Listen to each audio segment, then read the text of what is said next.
مکہ مدینہ ہو یا دنیا بھر کا کوئی بھی ہوٹل ہو، وہ آپ کو زیادہ سے زیادہ یا تو دن کے 2 بوٹلز پر پرسن دے گا یا پھر بالکل بھی نہیں دے گا۔ مکہ اور مدینہ کے جو اسٹینڈرڈ ہوٹلز ہیں یا اکانومی ہوٹلز ہیں وہ آپ کو ڈرنکنگ واٹر نہیں دیتے۔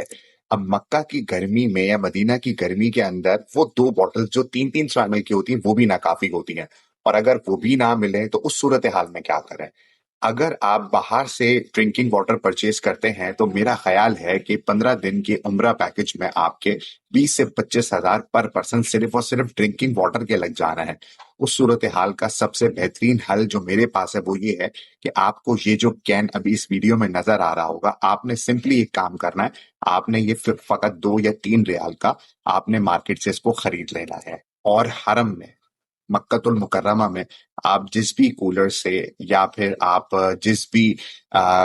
کنٹینر سے آپ پانی اس میں بھریں گے وہ تمام کا تمام زمزم ہوگا، جسے آپ اپنے پینے میں یا پھر اگر آپ کے پاس الیکٹرک کیٹل موجود ہے تو آپ چائے بنانے میں اس کو استعمال کر سکتے ہیں۔